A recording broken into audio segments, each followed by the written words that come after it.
الحمد لله رب العالمين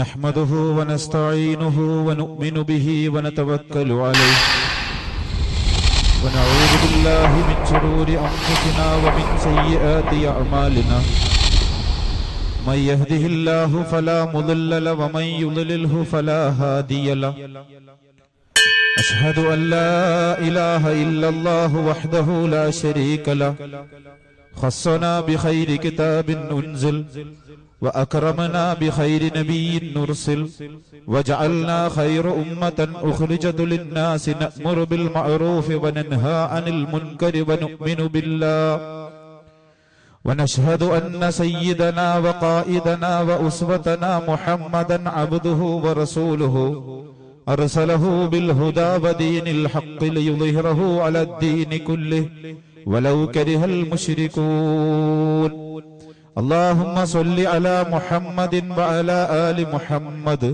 كما صليت على إبراهيم وعلى آل إبراهيم وبارك على محمد وعلى آل محمد كما باركت على إبراهيم وعلى آل إبراهيم في العالمين إنك حميد مجيد أما بعد فإن أفضل الكلام كلام الله وخير الحدي حدي محمد صلى الله عليه وسلم وشر الأمور محدثاتها وكل محدثة بدعة وكل بدعة في النار أيها الناس أوصيكم إياي أولا بتقوى الله قال الله تعالى عز وجل في قرآنه الكريم أعوذ بالله السميع العليم من الشيطان الرجيم بسم الله الرحمن الرحيم اقرأ باسم ربك الذي خلق صدق الله العلي العظيم وصدق برسوله الكريم ونحن على ذلك من الشاهدين الشاكرين والحمد لله رب العالمين. ഏറ്റവും സ്നേഹം നിറഞ്ഞ വിശ്വാസിനികളെ, സഹോദരന്മാരെ, സഹോദരിമാരെ, അല്ലാഹു സുബ്ഹാനഹു തആലയുടെ വിധിവിലക്കുകൾ അനുസരിച്ചുകൊണ്ട് ജീവിതത്തിനെ ക്രമീകരിക്കണമെന്നും ജീവിതത്തിന്റെ യാത്രയിൽ കൈവിട്ടു പോകാത്ത രൂപത്തിൽ അവനെ കുറിച്ചിട്ടുള്ള അറിവും ഉണ്ടാക്കണമെന്ന് ഓർമ്മപ്പെടുത്തുകയാണ്. അല്ലാഹു സുബ്ഹാനഹു തആല നമ്മെവരെയും അനുഗ്രഹിക്കുമാറാകട്ടെ. നമ്മളിൽ നിന്ന് വന്നു പോയിട്ടുള്ള എല്ലാ വീഴ്ചകളും വിട്ടുപുറത്ത് മാപ്പാക്കി തരുമാറാകട്ടെ. വിശേഷ കേരളത്തിൽ നമ്മുടെയൊക്കെ ജീവിതത്തിൽ നമ്മൾ എഴുതുന്ന ആദ്യത്തെ പരീക്ഷയാണ് SSLC. പൊതുപരീക്ഷയുടെ റിസൾട്ടിനെ കാത്തുകൊണ്ടാണ് ഇന്ന് ഒരു പറ്റം വിദ്യാർത്ഥികൾ ഉള്ളത്. ഏതാനും മണിക്കൂറുകൾ കഴിയുമ്പോൾ ആ റിസൾട്ടുകൾ വരും. വിദ്യാർത്ഥികളെക്കാളും അപ്പുറം വളരെ ആകാംക്ഷയോടുകൂടി കാത്തിരിക്കുന്ന രക്ഷിതാക്കളും നമുക്ക് കാണുവാൻ സാധിക്കും.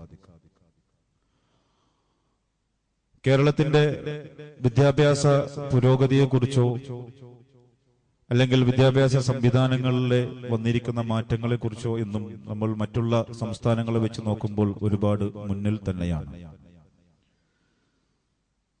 പക്ഷേ എല്ലാത്തിലും മുന്നിൽ നിൽക്കുന്നത് പോലെ തന്നെ കുറെ കാലങ്ങളായിട്ട് പിന്നിൽ നിന്നിങ്ങനെ നമ്മൾ സഞ്ചരിക്കാൻ മത്സരിച്ചു കൊണ്ടിരിക്കുകയാണ്. അടുത്ത ഒരു അധ്യയന വർഷത്തിനെയും ഒരു മനുഷ്യന്റെ ജീവിതത്തിനെ നിർണയിക്കുന്ന രൂപത്തിലുള്ള കോഴ്സുകൾ സെലക്ട് ചെയ്യുവാൻ വേണ്ടി തയ്യാറായിരിക്കുന്ന രക്ഷിതാക്കൾ, പഠിക്കാൻ വേണ്ടി മാനസികമായി തയ്യാറെടുത്തുകൊണ്ടിരിക്കുന്ന വിദ്യാർത്ഥികൾ, ഇതിന്റെയൊക്കെ ഒരു പ്രയോറിറ്റൈസ് ചെയ്ത് നോക്കുമ്പോൾ ഇവർ കൊടുക്കുന്ന മുൻഗണനകളിൽ ചില സംഗതികൾ തകർന്നു പോയിട്ടുണ്ടോ എന്നുള്ളത് നമ്മൾ മനസ്സിലാക്കേണ്ടതായിട്ടുണ്ട്. ഒരു അമേരിക്കൻ ചിന്തകൻ ചോദിച്ചതുപോലെ,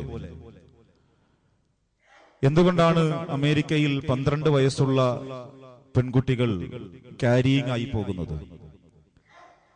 അല്ലെങ്കിൽ 14 വയസ്സുകാരനായ വിദ്യാർത്ഥി തന്റെ സഹപാഠിയെ വെടിവെച്ച് കൊല്ലുന്നുണ്ടല്ലോ.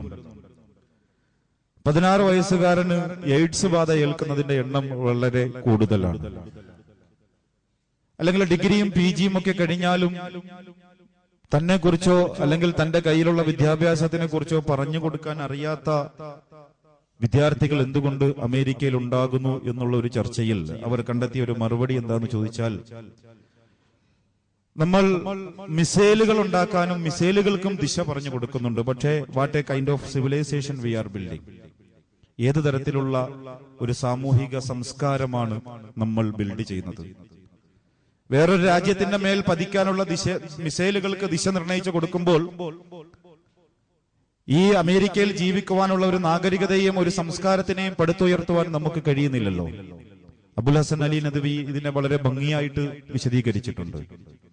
ഭൂമിയിൽ കൂടി നടക്കാൻ അറിയാത്ത മനുഷ്യൻ ആകാശത്തു കൂടി പറക്കാനും കടലിന്റെ ആഴങ്ങളിലേക്ക് പോയി ഊളിയിട്ടിറങ്ങിക്കൊണ്ടു പോകാനും അവൻ മത്സരിച്ചു കൊണ്ടിരിക്കുകയാണ്. പക്ഷെ അവന് ഭൂമിയിൽ കൂടി മാന്യമായി നടക്കാൻ അവൻ അറിയില്ല എന്നുള്ളതാണ്. ഇപ്പോൾ നമ്മുടെ ഉമ്മത്ത് വിദ്യാഭ്യാസത്തിന് നൽകേണ്ട പ്രാധാന്യം നമുക്കറിയാമല്ലോ.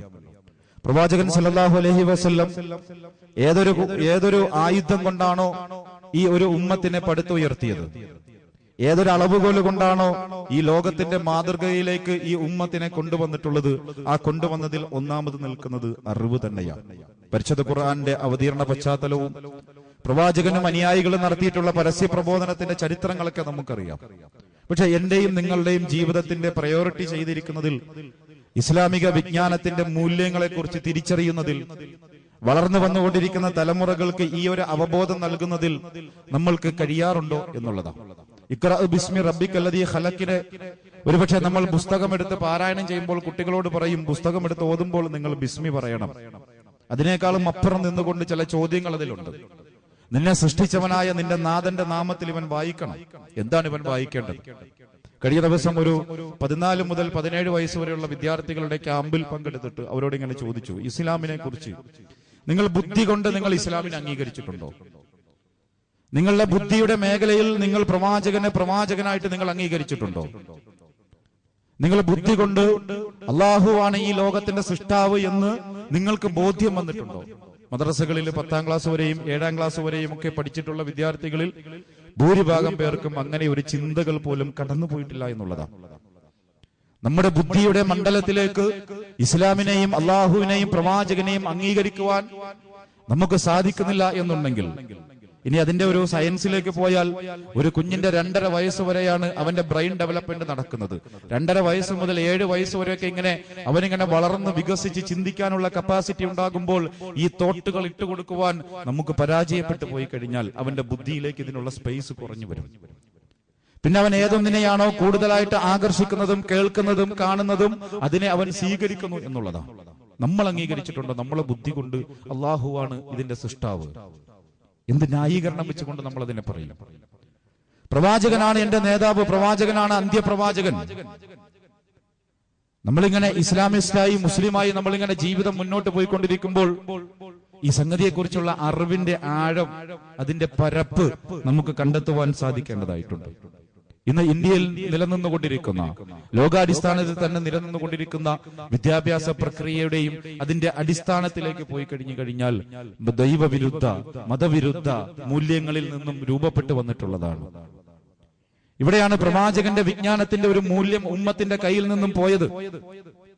പ്രവാചകൻ കൊണ്ടുവന്നിട്ടുള്ള, പ്രവാചകന്മാർ കൈമാറ്റം ചെയ്തു തന്നിട്ടുള്ള ഹുദയെ നമ്മൾ വിട്ടുകൊടുത്തിട്ട് ഏതൊക്കെയോ ദാർശനികന്മാർ തയ്യാറാക്കിയെടുത്തിട്ടുള്ള കരിക്കുലത്തിന്റെ പിന്നാലെ നമ്മുടെ നിലനിൽപ്പിന് വേണ്ടി ഓടിക്കൊണ്ടിരിക്കുമ്പോൾ അടിസ്ഥാനപരമായി നമ്മുടെ വിജയത്തിന്റെ മൂല്യം കണക്കാക്കുന്നത് ആ ഹുദയുടെ പിന്നാലെ പോകുമ്പോഴാണ്.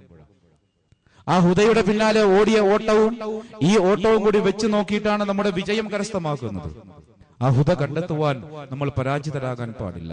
ഇത് മുതിർന്നവരോടാണെങ്കിൽ നിങ്ങളുടെ വീട്ടിൽ വളർന്നുകൊണ്ടിരിക്കുന്ന കുട്ടികൾ അടുത്ത അധ്യയന വർഷത്തിലേക്ക് കാലെടുത്ത് വെക്കുവാൻ വേണ്ടി പ്ലാനിങ്ങുകൾ നടത്തിക്കൊണ്ടിരിക്കുമ്പോൾ ഈ ഹുദയെ അവർക്ക് കൊടുക്കുവാൻ സാധിക്കണം. പ്രവാചകൻ പറഞ്ഞതുപോലെ തൂബ ലിമൻ അമില ബിഇൽമിൻ, അവനൊരു അറിവ് കിട്ടിയിട്ട് അതിന്റെ അടിസ്ഥാനത്തിൽ പ്രവർത്തിച്ചവർക്ക് തൂബ, അവർക്ക് ആശംസകളുണ്ട് എന്നുള്ളതാണ്.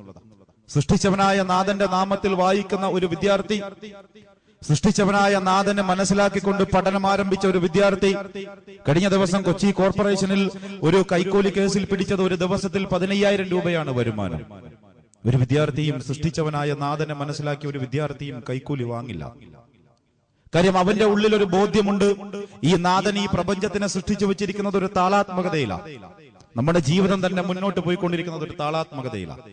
ഈ താളാത്മകതയ്ക്ക് വൈരുദ്ധ്യങ്ങൾ ഉണ്ടാകുമ്പോൾ ഇന്ന് നമ്മുടെ രാഷ്ട്രം നേരിട്ടുകൊണ്ടിരിക്കുന്ന രൂപത്തിലുള്ള കലുഷിതമായിട്ടുള്ള സിറ്റുവേഷനുകൾ ക്രിയേറ്റ് ചെയ്യപ്പെടും. ഇത് നമ്മുടെ വ്യക്തിപരമായ ജീവിതത്തിലും സാമൂഹ്യപരമായ ജീവിതത്തിലും ഇങ്ങനെ തന്നെയാണ്. നമ്മൾ രാവിലെ തൊട്ട് എഴുന്നേറ്റത് മുതൽ ഇതുവരെയുള്ള നമ്മുടെ ജീവിതത്തിന്റെ ക്രമീകരണങ്ങൾ നോക്കിയാൽ കൃത്യമായിട്ടുള്ള ഒരു ലൈനിലും ലെങ്തിലുമാണ് ഇത് പോയിക്കൊണ്ടിരിക്കുന്നത്.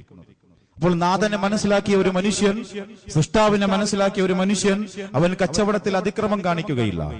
അവൻ ഡോക്ടറായാലും അവന്റെ മുന്നിൽ കിടക്കുന്ന രോഗിയെ പരിചരിക്കുന്നതിൽ അവന് സാമ്പത്തിക കണ്ണുണ്ടാവുകയില്ല. അവൻ അഡ്വക്കേറ്റ് ആയി കഴിഞ്ഞാൽ അവന്റെ മുന്നിലിരിക്കുന്നവർക്ക് നീതി ലഭിക്കുന്നതിന് വേണ്ടി അവനൊരു നോട്ടമുണ്ടാകും. പക്ഷെ അത് കഴിയാത്തത് ഈ ഒരു താളാത്മകതയിൽ കൂടിയിട്ട് കടന്നു പോകാത്തത് കൊണ്ട്. നിങ്ങൾ ആലോചിക്കൂ, പ്രവാചകൻ കടന്നു വന്നപ്പോൾ ഉണ്ടായിരുന്ന ഒരു സമൂഹം ഉണ്ടായിരുന്നു. എല്ലാ തരത്തിലും അതിക്രമങ്ങളും അതിർലംഘനങ്ങളും അതിർവരമ്പുകളും വെട്ടിക്കൊണ്ടായിരുന്നു അവർ മുന്നോട്ട് പോയിക്കൊണ്ടിരിക്കുന്നത്. ജാഹിലിയ കാലഘട്ടം എന്ന് പറയുന്നത്. ആ കാലഘട്ടത്തിൽ നിന്നും അവരെ ഇങ്ങനെ സമയചിത്തമായിട്ട് പെരുമാറുവാനും ഓരോ ലൈനിലും ലെങ്തിലും അവരെ ക്രിയേറ്റ് ചെയ്യുവാൻ അവർക്ക് നൽകിയിട്ടുള്ളത് ഇസ്ലാം ആയിരുന്നല്ലോ. അവർ പിന്നീട് അതിർലംഘനം കാണിച്ചിട്ടില്ലല്ലോ. ഒരു ഒട്ടകം തന്റെ പറമ്പിൽ മറ്റവന്റെ പറമ്പിൽ നിന്നും ഇല കഴിച്ചതിന്റെ പേരിൽ വർഷങ്ങളോളം യുദ്ധം ചെയ്തിരുന്ന എല്ലാ തരത്തിലുള്ള നിയമവ്യവസ്ഥയും അംഗീകരിക്കാതെ താൻ പോരായ്മയിൽ നടന്നിരുന്ന ഒരു ജനതയെ ബാലൻസിംഗ് ആക്കിക്കൊണ്ട് ലോകത്തിന്റെ ഉന്നതിയിലേക്ക് കൊണ്ടുവരുവാൻ റസൂൽ കൊണ്ടുവന്നിട്ടുള്ള ആ യുദ്ധം ഇസ്ലാമിക വിദ്യാഭ്യാസമായിരുന്നു എങ്കിൽ നമുക്കെന്തുകൊണ്ട് ആ ഉന്നതിയിലേക്ക് കടന്നു പോകുവാൻ ഇതിന്റെ പിന്നാലെ നമുക്കൊന്ന് പോയിക്കൂടാ? നമ്മൾ ജീവിച്ചു കൊണ്ടിരിക്കുന്ന കാലഘട്ടത്തിനനുസൃതമായിട്ടുള്ള വിജ്ഞാനങ്ങൾ നേടിയെടുക്കണം, തീർച്ചയായും. പക്ഷെ ആ വിജ്ഞാനങ്ങൾ ഡിഗ്രിയോ പിജിയോ കാലഘട്ടം കഴിഞ്ഞിട്ട് നമ്മളിൽ നിന്നും കേവലമായി സർട്ടിഫിക്കറ്റുകളായി മാറുമ്പോൾ ലൈഫ് ലോങ് ലേണിംഗ് പ്രോസസ്സിലേക്ക് കൊണ്ടുപോകേണ്ടത് ഇസ്ലാമാണ്. എന്റെ ജീവിതത്തിന്റെ അവസാന നിമിഷം വരെ നിന്നുകൊണ്ട് താബീങ്ങളായ പണ്ഡിതന്മാർ പറയാറുണ്ടല്ലോ, എനിക്ക് മരണപ്പെട്ടു പോകുന്നതിൽ എനിക്ക് കുഴപ്പമില്ല, പക്ഷേ പ്രഭാതത്തിലുള്ള എന്റെ ഖുർആൻ പാരായണവും പഠനവും നഷ്ടപ്പെടുന്നതിലാണ് എനിക്ക് പേടി. ഖുർആൻ പാരായണവും പഠനവും നഷ്ടപ്പെടുന്നതിലാണ് എനിക്ക് പേടി.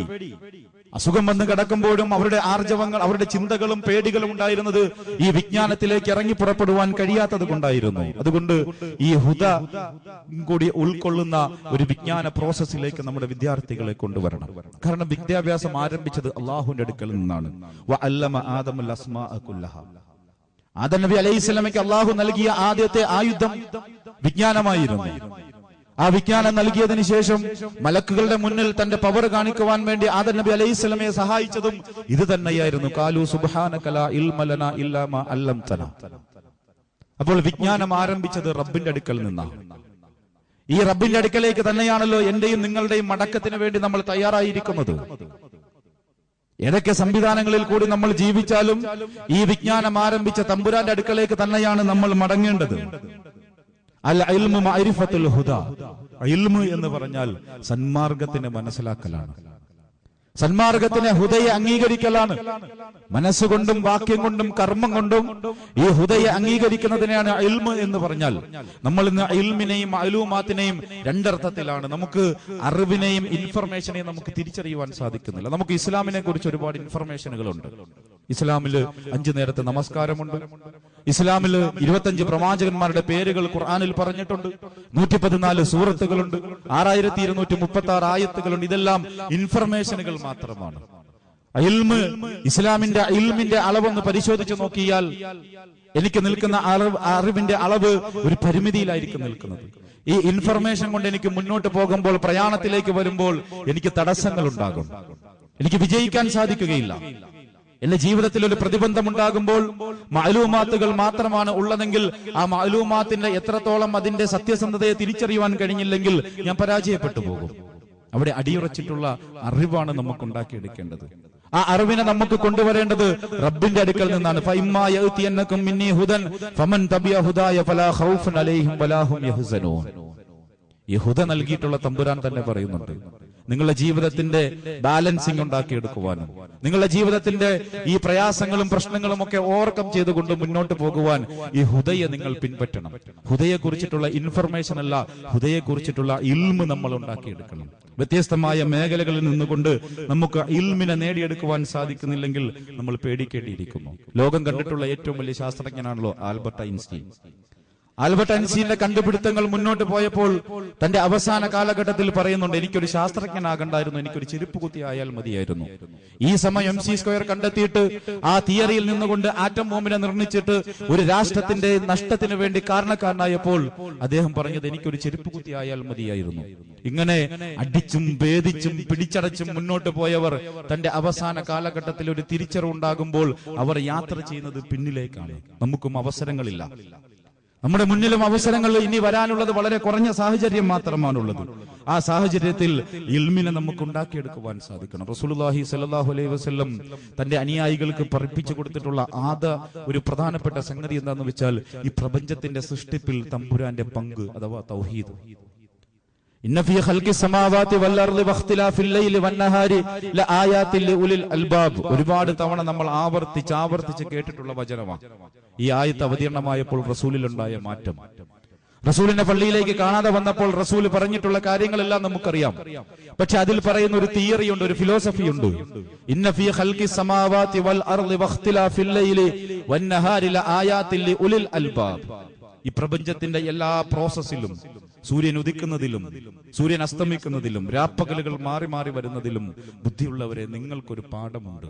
നമ്മളിങ്ങനെ രാവിലെ എഴുന്നേറ്റിട്ട് നമ്മൾ ഈ പ്രഭാതത്തിലേക്ക് കടന്നു വരുമ്പോൾ ഈ പാഠം ഉൾക്കൊണ്ടവന്റെ ഉള്ളിൽ നിന്നും അവൻ അറിയാതെ വരുന്ന ഒരു പ്രോസസ്സാണ് അൽഹംദുലില്ലാഹില്ലദീ അഹ്യാനാ ബഅദമാ അമാതനാ വഇലൈഹിൻ നുശൂർ. കാരണം ഇത് അംഗീകരിച്ചവൻ ഇത് പറഞ്ഞേ പറ്റൂ. അതില്ലാത്ത ഒരു സൂര്യോദയം ഇല്ലാത്ത ഒരു നാളിനെ കുറിച്ച് നമ്മൾ ചിന്തിച്ചു നോക്കൂ. സൂര്യോദയം കാണുന്നതിനേക്കാളും മുൻപ് നമ്മുടെ ശരീരത്തിന്റെ ഉള്ളിൽ നടക്കുന്ന ഒരു പ്രോസസ് ഉണ്ട്. നമ്മൾ ഓക്സിജനെ ഇങ്ങനെ സ്വീകരിക്കുകയാണ്. ഈ ഓക്സിജനെ സ്വീകരിക്കാൻ കഴിയാത്ത ഒരു അവസ്ഥയെ നമ്മൾ മയ്യത്തെന്നാ പറയുക. അപ്പോൾ ഈ ഓക്സിജൻ ഇങ്ങനെ എന്റെ ബോഡിയിലേക്ക് കടന്നു വരണമെങ്കിൽ ഈ ലോകത്ത് നാനാന കോടിക്കണക്കിനുള്ള സസ്യജലാദികളെ സൃഷ്ടിച്ചിട്ടുള്ളത് തമ്പുരാനാണ്. അവിടെ നമുക്ക് എങ്ങനെയാ അൽഹംദുലില്ലാഹ് പറയാതിരിക്കാൻ സാധിക്കുക? അവിടെ നിന്ന് നമ്മുടെ ജീവിതത്തിന്റെ പ്രഭാത കർമ്മത്തിന്റെ ആദ്യത്തെ ഘട്ടത്തിലേക്ക് നമ്മൾ കാലെടുത്ത് വെക്കുമ്പോൾ, ബാത്റൂമിന്റെ ഉള്ളിലേക്ക് കയറുമ്പോൾ, ഇന്നലെ രാത്രിയിൽ ഞാൻ മതിമറന്ന് കഴിച്ചിട്ടുള്ള ഭക്ഷണത്തിന്റെ ദഹന പ്രക്രിയയെ നിയന്ത്രിച്ച് കൺട്രോൾ ചെയ്തിട്ട് എനിക്ക് സ്വസ്ഥമായി ഉറങ്ങുവാനും എന്റെ ശരീരത്തിന്റെ ആന്തരിക അവയവങ്ങളെ കൃത്യമായിട്ടുള്ള നൂൽപാലത്തിൽ സജ്ജീകരിച്ചുകൊണ്ട് എനിക്ക് രാവിലെ ഒരു പ്രഭാതം നൽകിയ തമ്പുരാൻ, അത് നമ്മൾ പറയണ്ടേ? അവിടെ നിന്ന് ഇറങ്ങി വരുമ്പോൾ നമ്മൾ പറയണമല്ലോ, ഉഫ്രാനക അൽഹംദുലില്ലാഹില്ലദീ അദ്ഹബ അന്നി വഅഫാനി. ആ ഒരു സൗഖ്യം നഷ്ടപ്പെട്ടു പോയാൽ ഡയാലിസിസ് ചെയ്യുന്നവരോട് ചോദിച്ചു നോക്കിയാൽ അറിയാൻ പറ്റും അതിന്റെ ഒരു സുഖം. അതിനു മുൻപുണ്ടായിരുന്ന അവരുടെ ജീവിതവും ഡയാലിസിസ് തുടങ്ങിയപ്പോഴുള്ള അവരുടെ ജീവിതവും നമുക്ക് തിരിച്ചറിയുവാൻ സാധിക്കും. ഇതെവിടെന്നാ ഉണ്ടാകേണ്ടത്? ഇന്ന ഫീ ഖൽഖി സമാവാതി വൽ അർള് വഖ്തിലാഫിൽ ലൈലി വന്നഹാരി ലആയാതിൽ ലിഉലിൽ അൽബാബ്. ഇങ്ങനെ നമ്മുടെ ജീവിതത്തിന്റെ എല്ലാ കണികകളിലേക്കും നമ്മൾ കണ്ണോടിച്ചു നോക്കിയാൽ നമ്മൾ അനക്കുന്നതും ഇരിക്കുന്നതും നിൽക്കുന്നതും ചെയ്യുന്നതുമായിട്ടുള്ള എല്ലാ കർമ്മങ്ങളിലും ഈ ഒരു ബാലൻസ് ഇങ്ങനെ നമുക്ക് കണ്ടെത്തുവാൻ സാധിക്കും. ഇത് തിരിച്ചറിയുന്നവൻ പിന്നെങ്ങനെയാ സുബ്ഹാനല്ലാഹ് പറയാതിരിക്കുക? ഇതിനെ തിരിച്ചറിഞ്ഞു കൊടുക്കുവാൻ വിജയിച്ച രക്ഷിതാക്കൾ, ഇത് തിരിച്ചറിഞ്ഞിട്ടുള്ള അവന്റെ ബുദ്ധിയുടെ മണ്ഡലത്തിലേക്ക് ഈ തിരിച്ചറിവ് കയറ്റിവിട്ടിട്ടുള്ള വിദ്യാർത്ഥികൾ, അവൻ ജീവിതത്തിൽ ഒന്നാമനായിരിക്കും. നിങ്ങൾ ആലോചിക്കൂ, പ്രവാചകന്റെ അടുക്കലേക്ക് കടന്നു വന്നല്ലോ ഒരു അവിശ്വാസിയായ മനുഷ്യൻ. എന്നിട്ട് പ്രവാചകന്റെ കൂടെ രാത്രിയിൽ സഹവസിച്ചു. പ്രവാചകൻ അദ്ദേഹത്തിന് കഴിക്കാൻ വേണ്ടി ഒരു കോപ്പ ആട്ടിൻ പാല് കൊടുത്തു, രണ്ടാമത്തെ കോപ്പയും കൊടുത്തു, മൂന്നാമത്തെ കോപ്പയും കൊടുത്തു. അങ്ങനെ 7 കോപ്പകൾ കുടിച്ചു. അദ്ദേഹം കിടന്നുറങ്ങി. പ്രവാചകന്റെ കൂടെ സഹവാസമായതുകൊണ്ട് അദ്ദേഹം നാളെ പ്രഭാതം പുലർന്നപ്പോൾ അദ്ദേഹം മുസ്ലിമായി മാറി. അവിടെ പ്രവാചകൻ അദ്ദേഹത്തിന് ഒരു കോപ്പ പാല് കൊടുത്തപ്പോൾ അദ്ദേഹം അത് മതി എന്ന് പറഞ്ഞു. അവിടെയാണ് റസൂൽ പറഞ്ഞത്, അവിശ്വാസികൾ 7 കോപ്പകളിൽ നിന്ന് കുടിക്കുന്നു, സത്യവിശ്വാസികൾ 1 കോപ്പയിൽ നിന്ന് കുടിക്കുന്നു. തന്റെ ജീവിതത്തിലേക്ക് ഇതിന്റെ തിരിച്ചറിവ് വന്നപ്പോൾ അതുവരെ അവർ ഫോളോ ചെയ്തുകൊണ്ടിരുന്ന എല്ലാ സിസ്റ്റങ്ങളെയും മാറ്റുവാൻ അവർക്ക് സാധിച്ചല്ലോ. ഉമർ ബിൻ ഖത്താബ് റളിയല്ലാഹു അൻഹുവിന്റെ ചരിത്രം നമ്മൾ ഇങ്ങനെ ഘോരഘോരമായി നമ്മൾ കേട്ടിട്ടുണ്ടാകും. ഉമറിന്റെ കഴുത ഇസ്ലാമായാലും ഉമർ മുസ്ലിമാവുല എന്ന് പറഞ്ഞിരുന്ന, അതായത് ഉമർ സഞ്ചരിക്കുമ്പോൾ അവിടുത്തെ ദേവീ ദേവന്മാർക്ക് മധുര പലഹാരങ്ങൾ കൊണ്ട് അവർ ഇങ്ങനെ ദേവന്മാരുടെ രൂപമുണ്ടാക്കുമായിരുന്നു. ഉമറിന് വിശന്നു കഴിഞ്ഞാൽ ആരോടും ചോദിക്കാതെ ആ പലഹാരങ്ങൾ എടുത്ത് കഴിച്ചിരുന്നു ഉമർ.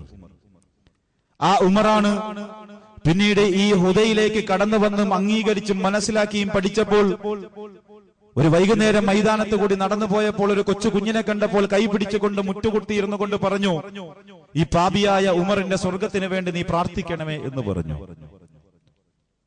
യൂഫ്രട്ടീസിന്റെ നദീതീരത്ത് ഒരു ആട്ടിൻകുട്ടി കിടന്ന് മരിച്ചാലും അതിനെക്കുറിച്ച് ഞാൻ ചോദ്യം ചെയ്യപ്പെടുമെന്ന് ഭയന്നുകൊണ്ട് നീതി നടപ്പിലാക്കുവാൻ വേണ്ടി അതിനു മുൻപ് ഫോളോ ചെയ്തിരുന്ന എല്ലാ സിസ്റ്റങ്ങളെയും വേണ്ട എന്ന് വെക്കുവാൻ അവർ ബുദ്ധി കൊണ്ടായിരുന്നു ഇസ്ലാമിനെ പഠിച്ചിരുന്നത്. അവർ ബുദ്ധി കൊണ്ട് അംഗീകരിച്ചിരുന്നു. പ്രവാചകന്റെ മുന്നിലിരുന്നു കൊണ്ട് അധ്യാപനങ്ങൾ കേൾക്കുമ്പോൾ ചില സ്വഹാബികൾ ഈ അംഗീകാരത്തിന് വേണ്ടി മാസങ്ങളും വർഷങ്ങളും എടുത്തിരുന്നു. പക്ഷെ അവർ അതിനെ അംഗീകരിച്ചുകൊണ്ട് ഉൾക്കൊണ്ടുകൊണ്ട് മുന്നോട്ട് പോകുമ്പോൾ അതിന്റെ പ്രതിഫലനങ്ങൾ സമൂഹത്തിലും അവരുടെ ജീവിതത്തിലും കുടുംബത്തിലും കാണാൻ തുടങ്ങിയപ്പോഴാണ് ഈ ഉമ്മത്തിന്റെ മുന്നിൽ ഒരു വെളിച്ചം സൃഷ്ടിക്കപ്പെട്ടത്. ഈ ഉമ്മത്തിന്റെ മുന്നേ നടന്നു പോയിട്ടുള്ളവർ എല്ലാവരും അങ്ങനെ തന്നെയാണ്. നമ്മുടെ നാടിന്റെയും ചരിത്രം ഏകദേശം ഇതുപോലെയൊക്കെ തന്നെയാ. മുന്നേ നടന്നുപോയവർ ദിശനിർണയത്തിന് വേണ്ടി അവർ സ്വീകരിച്ചിട്ടുണ്ടായിരുന്നത് ഈ ഹുദയായിരുന്നു. ആ ഹുദയെ സ്വീകരിച്ചുകൊണ്ട് അതിന്റെ വെളിച്ചത്തിൽ മുന്നോട്ട് പോയപ്പോൾ അതിന്റെ പിന്നിലേക്ക് വന്നപ്പോൾ അവർ കൈ മുതലായി പിടിച്ചിരുന്നതിനെ നമ്മൾ ഒരുപക്ഷെ കൈവിട്ടുപോയി. അതിനെ തിരിച്ചു പിടിക്കണം. തിരിച്ചു പിടിക്കേണ്ട ഒരു കാലഘട്ടത്തിന്റെ കലുഷിതയെക്കുറിച്ചോ അതിന്റെ പ്രയാസങ്ങളെക്കുറിച്ചോ ബുദ്ധിമുട്ടുകളെക്കുറിച്ചോ നമ്മൾ കാണുന്നവരും കേൾക്കുന്നവരുമായതുകൊണ്ട് അതിനെക്കുറിച്ച് പറയേണ്ടതില്ലല്ലോ. ആ കാലഘട്ടത്തിലാണ് നമ്മൾ ജീവിക്കുന്നത്. കലുഷിതമായ ഒരു കാലഘട്ടം. ദിശ അറിയാതെ ഓടിക്കൊണ്ടിരിക്കുമ്പോൾ ഈ ഒരു ഗ്രന്ഥത്തിനെ കയ്യിൽ പിടിച്ചിട്ട് ആ ദിശയിലേക്ക് ഈ സമൂഹത്തിനെ പറഞ്ഞു വിടുവാൻ നമുക്കിനി താമസമുണ്ടാകാൻ പാടില്ല. രക്ഷിതാക്കളോടായിട്ട് പറയേണ്ടത്, ഇന്ന് കേരളത്തിലും പുറത്തും ഓൺലൈനിലും ഓഫ്ലൈനിലും ഇസ്ലാമും സയൻസും ഒക്കെ ചേർത്തുകൊണ്ട് പഠിക്കുവാനുള്ള സ്ഥാപനങ്ങൾ ഒരുപാടുണ്ട്. നമ്മുടെ പ്രദേശങ്ങളിലൊക്കെ ഉണ്ട്. അവിടേക്ക് നമ്മുടെ കുട്ടികളെ കൊണ്ട് എത്തിക്കണം. അവിടെ നിന്ന് കിട്ടുന്ന വെളിച്ചത്തിന്റെ മേൽ അവർ പടവുകൾ കയറി പോകട്ടെ. ഇല്ലെങ്കിൽ അവരുടെ ജീവിതത്തിന്റെ തുടക്കം മുതൽ അവസാനം വരെ നിൽക്കുന്ന രൂപത്തിൽ ഈ ഒരു എഡ്യൂക്കേഷൻ സിസ്റ്റത്തിനെ എങ്ങനെയെങ്കിലും നമുക്ക് ഇംപ്ലിമെന്റ് ചെയ്യുവാൻ സാധിക്കണം. ഇത് കൊടുക്കാതിരുന്നിട്ട് കല്യാണമൊക്കെ കഴിഞ്ഞ് പറഞ്ഞു വിട്ട് അല്ലെങ്കിൽ ഒരു കച്ചവടമൊക്കെ കൊടുത്തിട്ട് കൈക്കൂലി വാങ്ങിയിട്ടും അക്രമം കാണിച്ചിട്ടും നമ്മുടെ വീട്ടിനകത്തേക്ക് വരുമ്പോൾ നമുക്ക് കരയാൻ എന്ത് ന്യായമാവുള്ളത്?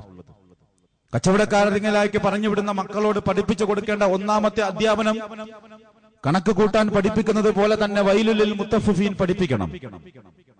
വൈലുലിൽ മുത്തഫിഫീൻ പഠിപ്പിക്കണം. അളവിലും തൂക്കത്തിലും നീ കൃത്രിമം കാണിക്കരുത്. ഒരു രൂപ പോലും അന്യായമായിട്ട് ഈ പെട്ടിയിലേക്ക് വന്നു വീഴാൻ പാടില്ല.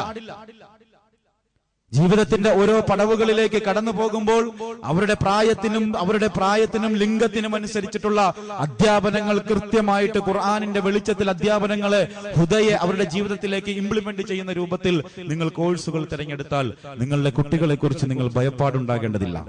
അവർ ഭയപ്പാടുണ്ടാകേണ്ടതില്ല. മുആദ് ബിൻ ജബൽ റളിയല്ലാഹു അൻഹുവിനെ പ്രവാചകൻ സല്ലല്ലാഹു അലൈഹി വസല്ലം കണ്ടപ്പോൾ പ്രവാചകൻ ചോദിച്ചു, കൈഫ അസ്ബഹത യാ മുആദ്, മുആദ് നീ എങ്ങനെയാണ് പ്രഭാതത്തിൽ എഴുന്നേറ്റത്? മുആദ് പറഞ്ഞു, അസ്ബഹത മുഅ്മിനൻ ഹഖൻ യാ റസൂലുള്ളാഹ്, അസ്ബഹത മുഅ്മിനൻ ഹഖൻ യാ റസൂലുള്ളാഹ്, അല്ലാഹുവിന്റെ റസൂലേ ഞാൻ മുഅ്മിനായിക്കൊണ്ട് തന്നെയാണ് എഴുന്നേറ്റത്. എന്താണ് നിന്റെ വിശ്വാസം? എങ്ങനെയാണ് നീ മുഅ്മിനായത്?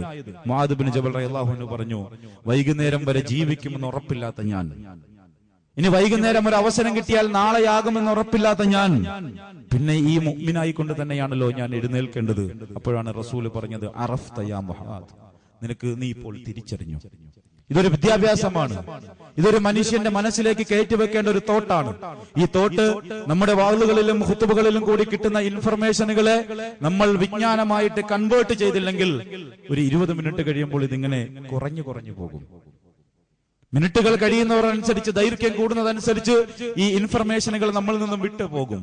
കൃത്യമായിട്ട് സയൻസ് വരെ അതിനെക്കുറിച്ച് സപ്പോർട്ട് ചെയ്യുമ്പോൾ, ഇൻഫർമേഷന്റെ ലോകത്ത് ജീവിക്കുമ്പോൾ ഇൽമിന്റെ വെളിച്ചത്തിലേക്കും ഹുദയുടെ വെളിച്ചത്തിലേക്കും നമ്മുടെ മക്കളെ പറഞ്ഞു വിടുവാൻ നമുക്ക് സാധിക്കണം, നമ്മുടെ കുടുംബത്തിന് സാധിക്കണം. അല്ലാഹു സുബ്ഹാനഹു വ തആല അതിനുള്ള തൗഫീഖ് നൽകി അനുഗ്രഹിക്കുമാറാകട്ടെ.